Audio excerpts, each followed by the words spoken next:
کے دن روزہ نہ رکھنے کا اس سے سوال ہوگا اور اس سے بات پوچھ ہوگی کہ تم نے روزہ کیوں نہیں رکھا تھا، اور اس لیے اوپر عذاب بھی دیا جائے گا۔ لیکن جب روزے کے بارے میں ہم سمجھانا چاہتے ہیں تو اسے صحیح طریقے سے سمجھا نہیں پاتے۔ ہم نے پھر روزہ نام رکھ لیا ہے صبح سے لے کے شام تک اپنے آپ کو کھانے اور پینے سے روک لینا، یہی روزہ ہے اور اسی کو روزہ کہا جاتا ہے۔ اور یہی اگر بندہ نہ رکھے تو قیامت کے دن اس کے بارے میں پوچھا جائے گا۔ اسی طرح نماز کے حوالے سے جو کہا جاتا ہے کہ نماز اسلام کا اہم رکن ہے، اور قیامت کے دن اعمال کے لحاظ سے سب سے پہلا جو انسان سے سوال ہوگا وہ سچ ہوگی اور نماز کے حوالے سے ہوگی۔ لیکن ہم نے نماز کا جو تصور لوگوں کو دے دیا ہے کہ صرف رکوع اور سجود کرنا اور اٹھنا بیٹھنا تسبیح پڑھنا سورہ فاتحہ سلام اور یہ تشہد کی دعائیں صرف کسی پوری کی پوری کیفیت کا نام نماز ہے۔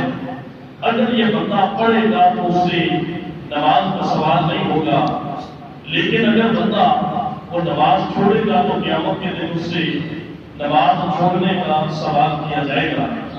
میں یہاں پہ بات صرف ایک اور نقطۂ نظر سے آپ کے سامنے کرنا چاہتا ہوں کہ صبح سے لے کے شام تک جس آدمی نے کھانے اور پینے سے اپنے آپ کو روکے رکھا، قیامت کے دن اس کے ذہن میں تو یہ ہے کہ میں روزے رکھا کرتا تھا، لیکن اس روزے دار سے قیامت کے دن اس سے بھی سوال ہوگا جس نے روزہ رکھ کے اپنی زبان کی حفاظت نہیں کی، اپنے کانوں کی حفاظت نہیں کی، اپنے ہاتھوں کی حفاظت نہیں کی، اپنے پاؤں کی حفاظت نہیں کی، اپنے دل کی حفاظت نہیں کی، تو بے شک اس نے اپنی طرف سے تو روزہ رکھا ہے کہ وہ روزے دار ہے، اور وہ اس ڈر سے روزہ رکھ رہا ہے کہ قیامت کے دن روزہ چھوڑنے کا مجھے عذاب نہ دیا جائے اور پوچھا نہ جائے کہ روزہ کیوں نہیں رکھا تھا۔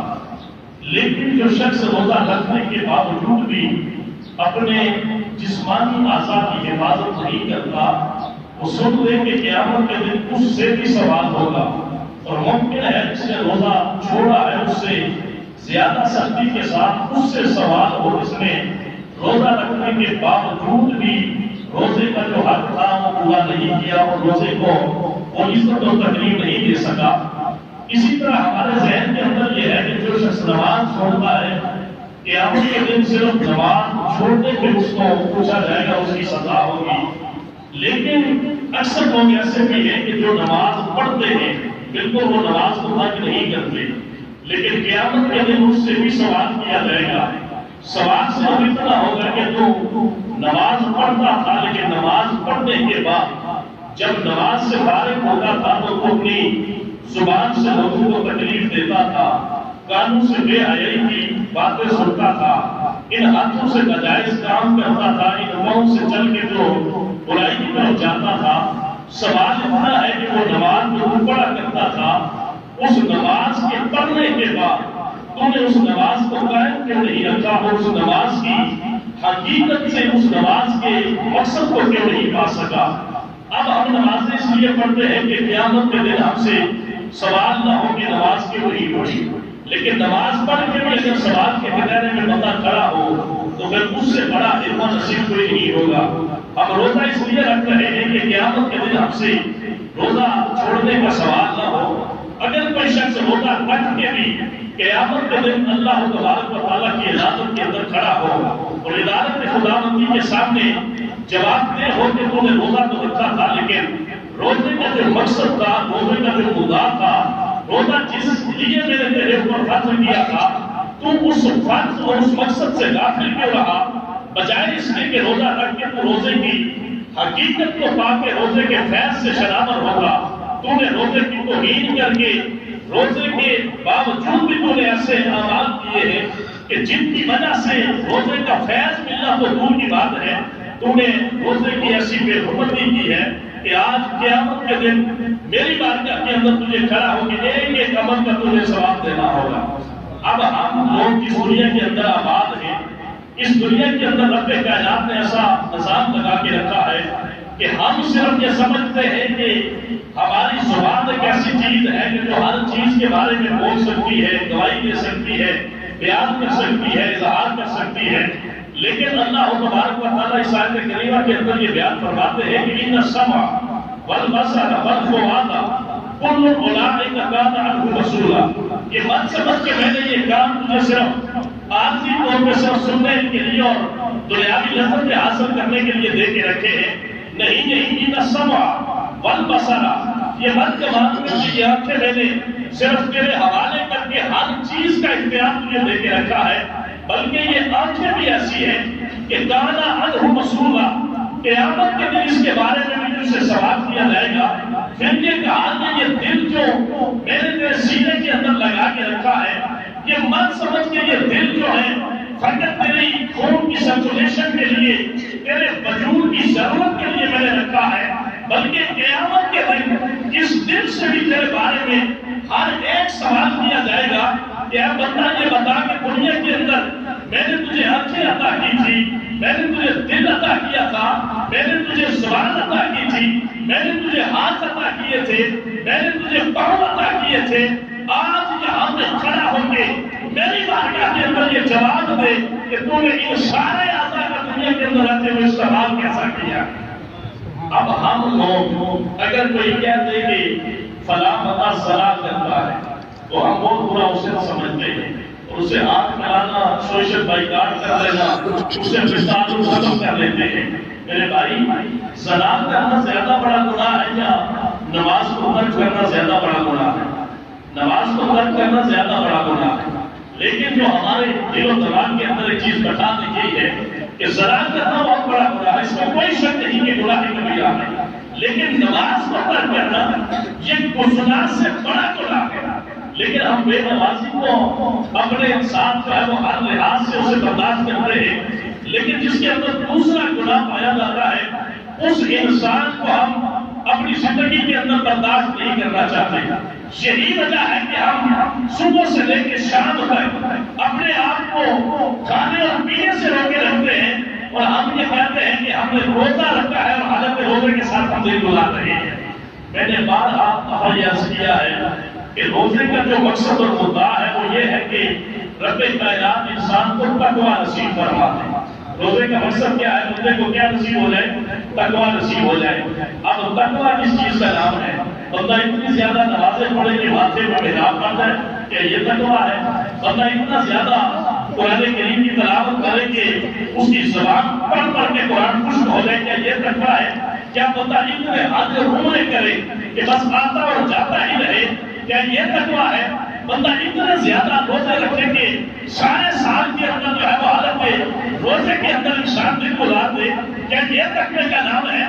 اللہ کے محبوب کریم صلی اللہ علیہ وسلم نے جو آخری خطبہ ہجرت الوداع میں ارشاد فرمایا ہے، اللہ کے محبوب نے صحابہ کے سامنے وہاں پہ ہاتھ فرمایا ہے کہ اے میرے صحابیوں یاد رکھو، التقویٰ ہاہنا، تقویٰ صرف سجدوں کا نام نہیں ہے، تقویٰ صرف تلاوت کا نام نہیں ہے، تقویٰ صرف خیالات کا نام نہیں ہے، بلکہ تقویٰ نام ہے اس چیز کا جو رب نے تمہارے دل کے اندر رکھا ہے، اور تقویٰ اس چیز کا نام ہے کہ تم اپنے دل کو پاک فرما لو زندگی باقی ہے۔ اب یار تم نے نماز بھی پڑھی، نماز پڑھنے کے بعد دل پاک نہ ہو، بندہ روزہ بھی رکھے، روزہ رکھنے کے بعد بھی دل پاک نہ ہو، تو کیا وہ شخص کہہ سکتا ہے کہ میں نماز پڑھتا ہوں، اللہ نماز کا مجھے فیض عطا فرماتا ہے؟ جو بندہ روزہ رکھے، روزہ رکھنے کے بعد اس کے دل پر اللہ پاکی نہ عطا فرمائے، تو کیا وہ بندہ یہ کہہ سکتا ہے کہ رب کائنات نے میرے دل کے اندر روزے کا نور پیدا کر کے میرے دل کو پاک فرما دیا ہے؟ میں ایک مثال اکثر کہا کرتا ہوں، اور وہ مثال میں آپ کے سامنے بیان کرنے جا رہا ہوں۔ آپ نے لینا ہے دودھ، آپ گھر سے برتن اٹھاتے ہیں، برتن کے اندر لگی ہے گوبر، میل کچھ گندا برتن ہے، پیالہ آپ نے اٹھایا یا کوئی اور چیز آپ نے اٹھائی ہوگا، دودھ والے کے پاس جاتے ہیں، اس سے کہتے ہیں کہ یہاں پہ 50 روپے کا یا 100 روپے کا اس برتن میں دودھ ڈال دو۔ اب وہ شخص جو دودھ آپ کو دے رہا ہے وہ جب آپ کے برتن کو دیکھے گا تو آپ کا برتن میلا ہے، آپ کا برتن ناپاک ہے، آپ کے برتن کے اندر گوبر لگی ہے۔ اب جس سے آپ دودھ لے رہے ہیں وہ آپ سے یہ کہے گا کہ بھائی جان آپ دودھ لینے کے لیے آئے ہیں، یہ برتن آپ گھر سے اٹھا کے لے کے آئے ہیں، آپ دودھ لینے کے لیے پیسے تو مجھے دے رہے ہیں، لیکن میں اس برتن کے اندر دودھ نہیں ڈال رہا. آپ اس سے کہتے ہیں کہ بھائی جان دودھ لینا ہے میں نے, دودھ استعمال کرنا ہے میں نے, تیرا کام ہے دودھ بیچنا, میں آیا ہوں دودھ لینے کے لیے, پیسے مجھے پورے دن رہے ہیں, برتن کا تو اس میں سوال ہی پیدا نہیں ہوگا. وہ دودھ والا آپ سے کہے گا نہیں تو جا کے اس برتن کو دھو کے پاک کر کے لیا, پھر اس میں دودھ آپ کے ہوگا. آپ کہتے ہیں نہیں میں نے اس برتن میں جو دودھ دے کے جاؤں گا میں نے بلیوں کو پلانا ہے, کتوں کو پلانا ہے, کون سا میں نے خود اس دودھ کو پینا ہے, لہٰذا اس برتن کے اندر دودھ ڈال کے دے. اب وہ شخص آپ سے یہ کہے گا کہ بابا تو مرضی اس کا مصرف ہو, جس بات میں مرضی تو استعمال کر, لیکن یہ دودھ پاک چیز ہے, یہ دودھ صاف چیز ہے, یہ دودھ اللہ کی نعمتوں میں سے ایک نعمت ہے, یہ دودھ اللہ کے نوروں میں سے ایک نور ہے. تو یہ ناپاک برتن لے کے آیا ہے, پیسے بھی تو دے رہا ہے, استعمال بھی تو نے کر رہا ہے, لیکن میری طبیعت نہیں مان رہی کہ میں یہ پاک چیز تیرے ناپاک برتن کے اندر جا بات بتا رہی ہے. اب اگلا آپ سے آپ یہ دیتے ہیں کہ بھائی جان یہ دودھ میں نے استعمال کرنا ہے, آپ اس میں دودھ ڈال دیں, میں کہاں سے اس برتن کو صاف کروں؟ تو وہ آپ سے یہ کہے گا کہ اگر آپ اس برتن کو صاف نہیں کر سکتے تو یہ کہتے ہیں کہ میں ایک شاپر کے اندر آپ کو دودھ ڈال کے دے دیں, لیکن اس برتن کے اندر میں نے دودھ نہیں ڈالا, اس لیے کہ یہ برتن پاک نہیں ہے, یہ برتن صاف نہیں ہے, اس لیے کہ جب تک یہ برتن صاف نہیں ہوگا میری طبیعت نہیں کرتی کہ میں اس برتن کے اندر اپنا یہ دودھ تجھے ڈال کے دے دوں. اب ایمانداری سے بتاؤ, جس دل کے اندر لوگوں کی نفرت بھری ہو, جس دل کے اندر لوگوں کا حسد بھرا ہو, جس دل کے اندر بغض و کینہ بھرا ہو, جس دل کے اندر جھوٹ و چغلی بھری ہو, جس دل کے اندر کینہ بھرا ہو, جس دل کے اندر منافقت بھری ہو, جس دل کے اندر بے ایمانی بھری ہو, جس دل کے اندر اپنے دوست و احباب کے لیے نفرتوں کی آگ کا الاؤ چل رہا ہو, ایمانداری سے کہو کہ انسان جتنے عبادت کرتا پھرے, میرا رب اس انسان کے دل کے اندر اپنی نور معرفت کو جاگر نہیں کرتا, اور نہ ہی رب کائنات اس دل کے اندر اپنے ایمان کے نور کو ڈالنا پسند کرتا ہے. اب ہمارا مسئلہ یہ ہے کہ ہم فقط نماز پڑھتے ہیں. اکثر لوگ یہ سوال کرتے ہیں کہ نماز پڑھنے والے لوگ زیادہ گڑبڑ کیوں کرتے ہیں؟ اکثر لوگ حاجی جو ہوتے ہیں نا, حاجی ایک ٹرینڈ بن چکا ہے, ایک ماحول بن چکا ہے, لوگ کہتے ہیں یار فلانا بندہ نمازی پڑھا ہے, لیکن نماز بھی پڑھتا ہے, اور نماز پڑھنے کے بعد بے ایمانی بھی بڑا کرتا ہے, جھوٹ فریب بھی بڑا کرتا ہے. ہم نے نام رکھے ہوئے اپنی دکانوں کے مکہ جنرل سٹور, مدینہ جنرل سٹور, بسم اللہ جنرل سٹور, لیکن اندر جو ہم پیمانہ رکھتے جس سے لوگوں کے لیے کپڑا کاٹ رہے ہوتے ہیں, جس کینچی سے ہم لوگوں کے ساتھ سودا کر رہے ہوتے ہیں, جس ترازو پہ ہم لوگوں کے لیے چیزوں کو نام پر تول کے دے رہے ہوتے ہیں, جو ہم چیزیں وہاں ایک نمبر کہہ کے لوگوں کو دو نمبر کے زمرے میں دے رہے ہوتے ہیں, ایمانداری سے بتاؤ کہ جس انسان کے اعمال کا یہ مقام ہوگا اس کی نماز پڑھنے اسے میں فائدہ دے سکتی ہے. میں آپ کو نماز پڑھاؤں, امامت کراؤں, خطیب کہلاؤں, بہت اچھی تقریر کرو, اور یہاں سے باہر نکل کے جھوٹ بولنا شروع کر دو, بے ایمانی کرنا شروع کر دو, قتل و غارت گری کرنا شروع کر دو, زبان سے لوگوں کو گالیاں دینا شروع کر دو, تو مجھے آپ لوگ ذرا میری جگہ پہ بیٹھ کے بتائیں, کیا میرا وہ نماز پڑھانا, کیا وہ میرا تقریر کرنا, کیا آپ کے سامنے قرآن و حدیث کو بیان کرنا, کیا وہ مجھے اور آپ کو کوئی نفع دے سکتا ہے؟ یہی حال ہے نماز کا. اب ہم مسجد میں آتے ہیں نماز پڑھنے کے لیے, نماز ہم پڑھتے ہیں صلاح, یہ ہے نماز کا پڑھنا. ہم سورہ فاتحہ پڑھتے ہیں, یہ ہے نماز کا پڑھنا. ہم تشہد پڑھتے ہیں, یہ ہے نماز کا پڑھنا. ہم تسبیح و تحلیل کرتے ہیں, یہ ہے نماز کا پڑھنا. لیکن رب نماز پڑھنے کا تقاضا نہیں کرتا, رب کا تقاضا ہے وَأَقِیمُوا الصَّلَاةَ, نماز پڑھنے والے نہ بنو, نماز کو قائم کرنے والے بنو. سبحان اللہ. کہیں قرآن میں لکھا ہے نماز پڑھو, کہیں قرآن میں لکھا ہے نماز پڑھو نہیں. قرآن میں جہاں آیا ہے نماز قائم کرو. نماز پڑھنے کا حکم نہیں ہے, ہم ہیں نماز پڑھنے والے. اب رب کا تقاضا ہے نماز قائم کرو. ہم صرف نماز کو پڑھتے ہیں اور سمجھتے ہیں کہ نماز پڑھ لینا یہ قیامت کے دن ہماری اوپری نجات کے لیے کافی ہوگا. میرے بھائی نماز پڑھنے کا میرا مالک کا تقاضا ہے ہی نہیں. میرے مالک کا تقاضا ہے نماز پڑھ کے اسے قائم کرو. نماز پڑھ لی باہر نکلا, جھوٹ نہیں بولنا. کیوں؟ یار ابھی نماز پڑھ کے آیا, نماز پڑھ کے باہر نکلا, کسی سے گالیاں نہیں نکالی. کیوں؟ ابھی نماز پڑھ کے آیا. نماز پڑھ کے باہر نکلا, دکان پہ بیٹھا, تو نہیں کرتی. کیوں؟ اس لیے کہ ابھی نماز پڑھ کے آیا. اگر تو جھوٹ بولے گا تو کیا ہوگا؟ میری نماز ضائع ہو جائے. میں چاہتا ہوں کہ نماز قائم رہے.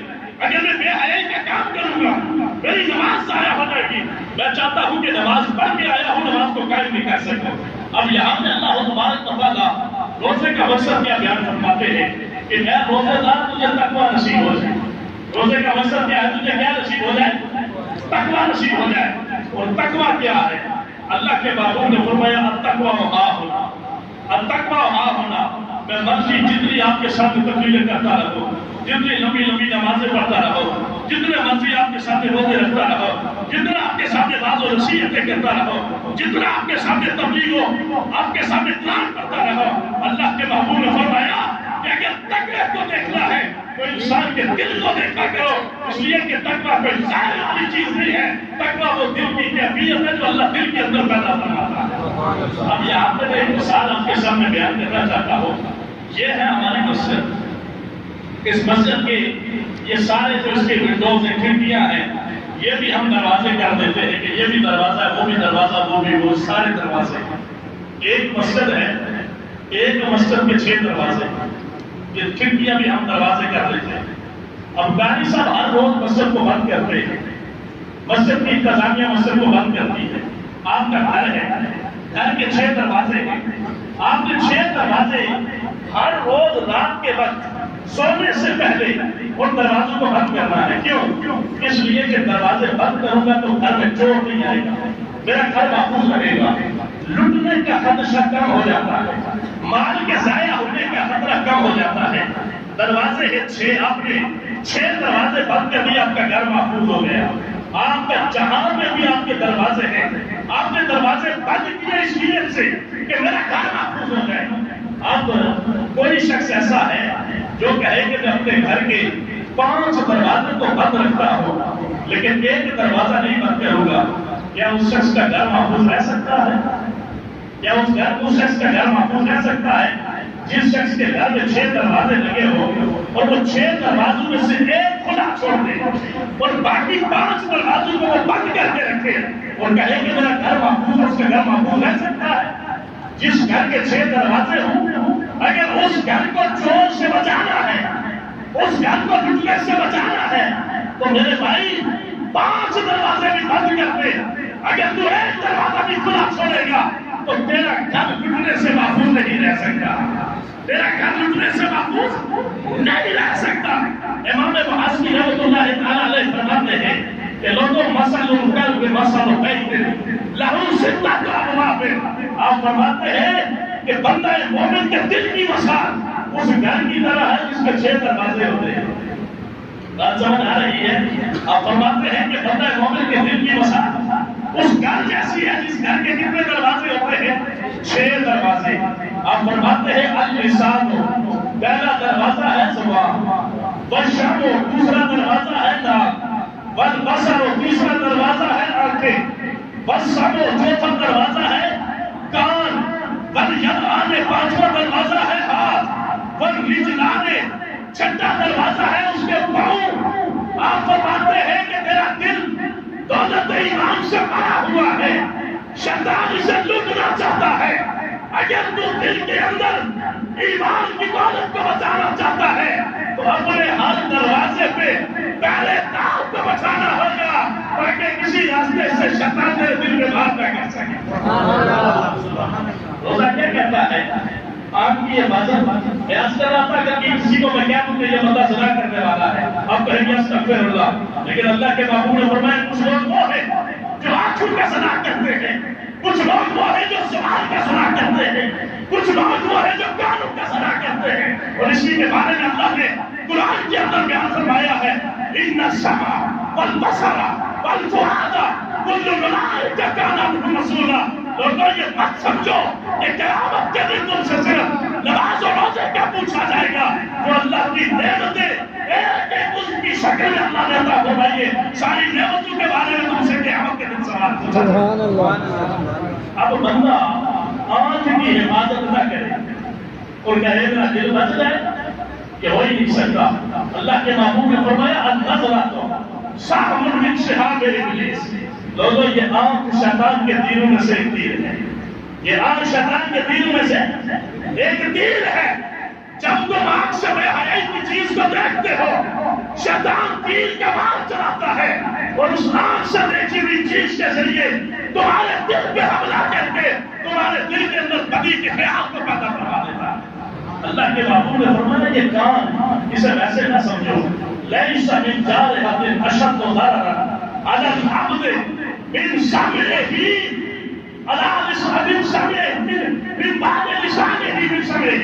اللہ کے محبوب نے فرمایا کہ ان آنکھوں کے بعد سب سے زیادہ خطرناک چیز جو انسان کو برائی پہ ابھارتی ہے، جس راستے سے شیطان تمہارے دولت ایمان کا لوٹتا ہے، وہ کون ہے؟ سچی بات بتائیں، آپ نے خبر سنی کہ فلاں بندہ مر گیا، خبر سنی کان سے، لیکن اٹیک آپ کے دل پہ ہو گیا، مر گیا، تو کیا ہوا؟ یار اس کو پتا چلا میری ماں مر گئی، میرا بھائی مر گیا، میرا بیٹا مر گیا، تو ہارٹ اٹیک ہو گیا۔ بابا خبر تو یہاں سنی ہے، ہارٹ اٹیک یہاں کیسے ہو گیا؟ کہا نہیں، اللہ نے نظام ایسا بنایا ہے کہ کان کی بھی کھڑکی کھلتی ہے تو جا کے دل میں کھلتی ہے، آنکھ کی بھی کھڑکی کھلتی ہے تو جا کے دل میں کھلتی ہے، ہاتھ کی بھی کھڑکی کھلتی ہے تو جا کے دل میں کھلتی ہے، پاؤں کی بھی کھڑکی کھلتی ہے تو جا کے دل میں کھلتی ہے۔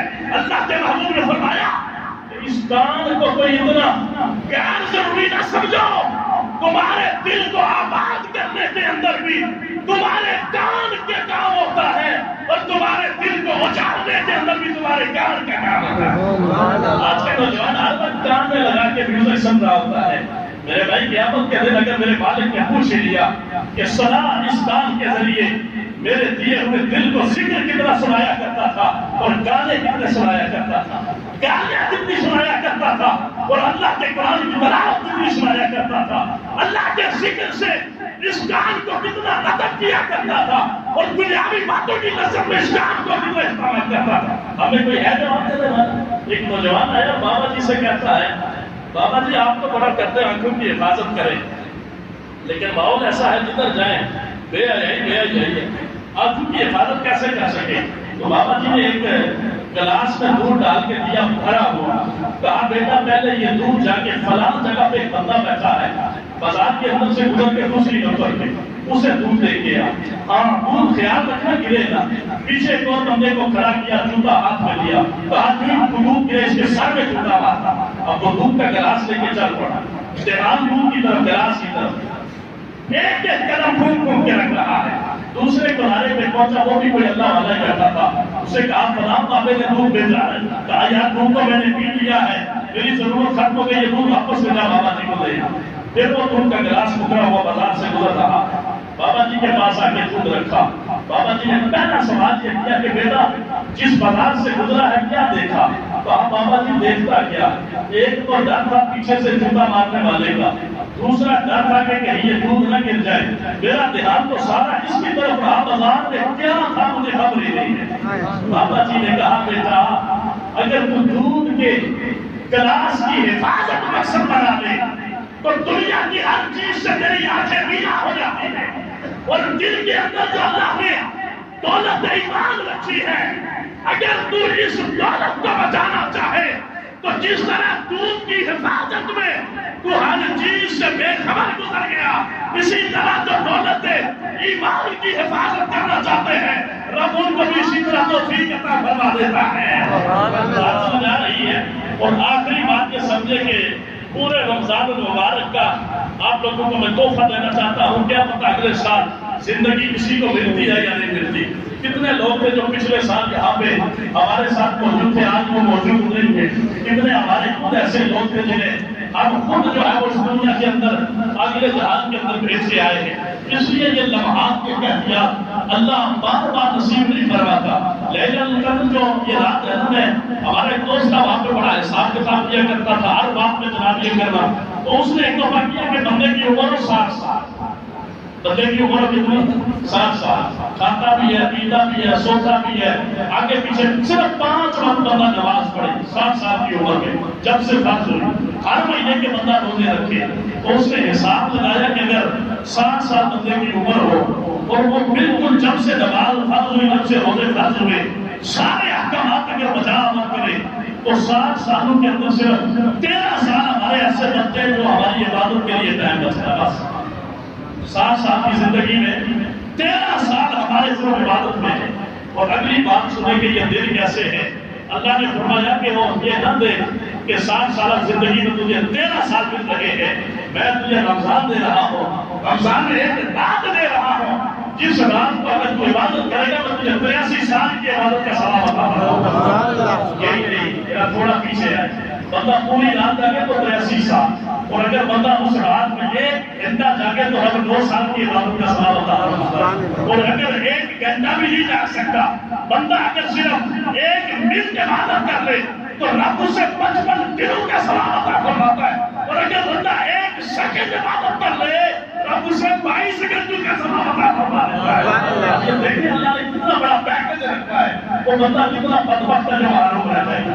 حدیث مبارکہ کو بطور خیرات دینا چاہتا ہوں. آپ میں سے اکثر آپ نے وہ سنی نہیں ہوگی یا سنی بھی ہوگی تو اس حدیث کے اندر لطف اتنا ہے کہ بار بار پڑھ رہے ہیں سننے کا دل کرتا ہے. صحابہ کرام حضرت انس بن مالک فرماتے ہیں کہ ہم اللہ کے محبوب کی مجلس میں کنا جلوس الوان رسول اللہ صلی اللہ علیہ وسلم بیٹھے تھے. ہم اللہ کے محبوب کے ساتھ اللہ کے محبوب قرض و تدریس فرما رہے ہیں. اللہ کے محبوب نے یکدم فرمایا یطلع الآن علیکم رجل من اہل الجنہ، جس نے جنتی شخص کے چہرے کو دیکھنا ہو بس ابھی وہ ہماری مجلس کے اندر جنتی شخص آنے والا ہے. صحابہ فرماتے ہیں اللہ کے محبوب نے جب یہ بشارت عطا فرمائی وہ ہم میں سے ہر صحابی کی نگاہ دروازے پہ لگی. اس طرح میں یہ کہہ دوں کہ یار ایک اتنا بڑا شخص کوئی جنتی بس آنے والا ہے تو آپ میری باتیں تو سنیں گے لیکن نگاہ آپ کی دروازے کی طرف. صحابہ یہ فرماتے ہیں کہ ہماری نگاہ مسجد نبی کے دروازے پہ لگی کہ اللہ کے نبی نے یہ فرمایا ہے کہ ابھی جنتی شخص آنے والا ہے. ہماری نگاہ دروازے پہ آپ فرماتے ہیں کہ ایک شخص آیا بالکل عربی دیہاتی ان پڑھ سا، ہاتھ میں جوتے پکڑے ہوئے ہیں اور جوتے اس طرح پکڑے ہوئے مسجد میں داخل اس طرح کر کے مسجد کے اندر دیکھتا ہے، ایک طرف جوتے رکھتا ہے اور مجلس میں بیٹھ جاتا ہے. اسے نہیں پتا کہ اللہ کے محبوب نے میرا کتنا بڑا مقام بیان فرمایا ہے. جتنی دیر وہ وہاں بیٹھا رہا ہر صحابی کلام تو اللہ کے نبی کا سن رہا تھا لیکن چہرہ اسی کا تکتا رہا. ہر صحابی جتنی دیر وہ بیٹھا رہا لیکن اسے نہیں پتا تھا کہ میں کس مقام پہ اس وقت بیٹھا. اٹھ کے وہ چلا گیا. دوسرا دن پھر آیا، پھر اللہ کے محبوب نے اس کے آنے سے پہلے یہ بشارت عطا فرمائی کہ یطلع الآن علیکم رجل من اہل الجنہ، کہ ابھی آنے والا وہ شخص جسے اللہ نے جنت دنیا میں عطا فرما دی ہے، جس نے اس کی زیارت کرنی ہے وہ آنے والا ہے. سارے صحابہ پھر دروازے پہ. دوسرے دن بھی وہی آدمی آیا. پھر حضرت انس بن مالک فرماتے وہی حالت، جوتے پکڑے ہوئے دیکھتا ہے ہر طرف، دیکھ کے جوتے رکھ کے پھر بیٹھ جاتا ہے. آج سے پھر اٹھ کے چلا گیا. 3 دن اللہ کے محبوب اس کے بارے میں یہی بشارت دیتے رہے اور 3 دن وہی شخص دروازے سے اندر آتا رہا. ہمارے تو بالکل سمجھ لیں کہ ہم اپنی حیثیت کو کھو بیٹھے تھے. آپ کتنا اعلیٰ شخص ہے کہ 3 دن اللہ کے نبی نے جنتی ہونے کا اعلان فرمایا اور 3 دن یہی خوش نصیب اندر آتا رہا.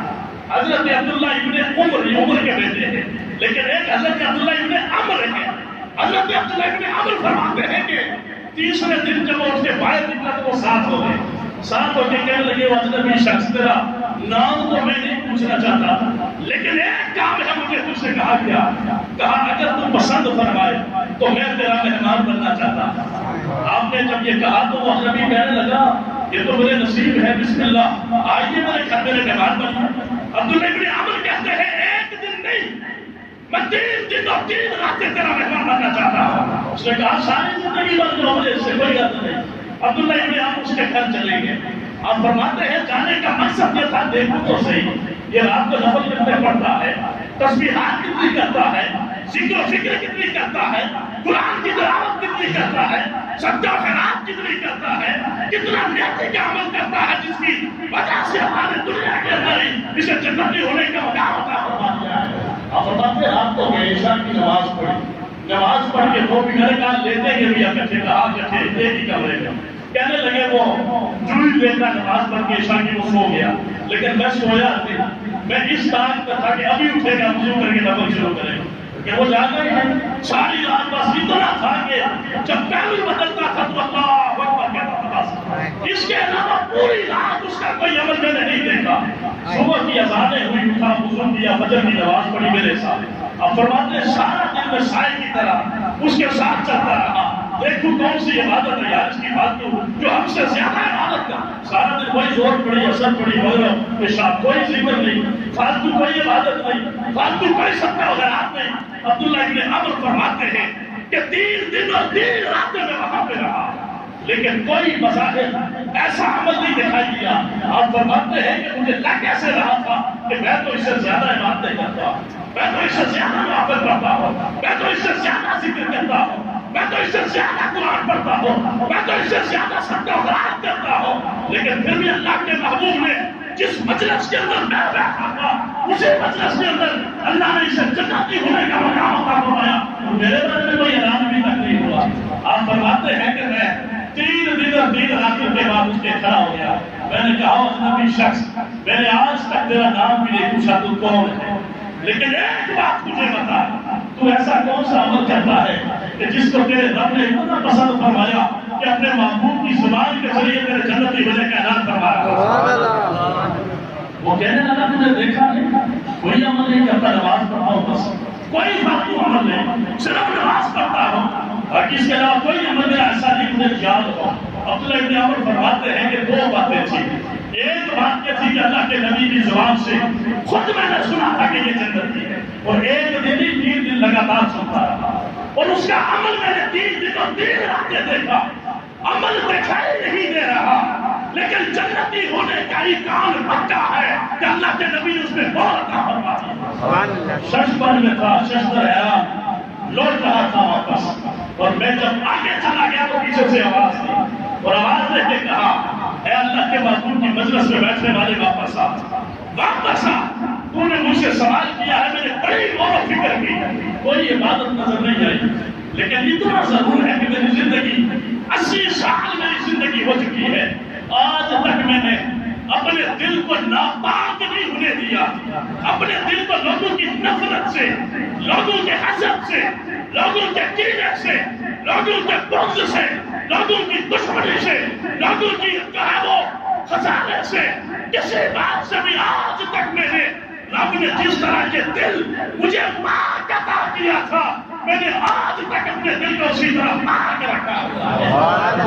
ابن عمر نے فرمایا یہی تیری وہ دولت ہے جس دولت کی وجہ سے رب تجھے جنتی کر رہا ہے، اور میں مجھے کیا کہوں کہ میرا اس شہر اداؤں کا مسیرہ ہے جہاں لوگ سجدوں میں بھی لوگوں کا برا مانگتے ہیں، سر سجدے میں ہے بھائی کے بارے میں سوچ رہے ہیں، سر سجدے میں ہے پڑوسی کے بارے میں سوچ رہے ہیں، سر سجدے میں ہے کوئی بیماری سوچ رہے ہیں، ہاتھ کھجور ہاتھ میں رکھتے ہم نے روزہ افطار کرنے کے بعد بیماریوں کے پلان تیار کرنے ہوتے ہیں، لوگوں سے دشمنیوں کے لیے ہاتھ کے اندر کھجور روزہ چھوڑنے کے لیے رکھی ہوتی ہے، لیکن اپنے دل کے اندر وسوسوں سے بھرے ہوئے نفرتوں کے جال ہم بن رہے ہوتے ہیں۔ ایمانداری سے بتاؤ کیا وہ روزہ اور وہ نماز ہمارے دل میں تقویٰ پیدا کر سکتی ہے؟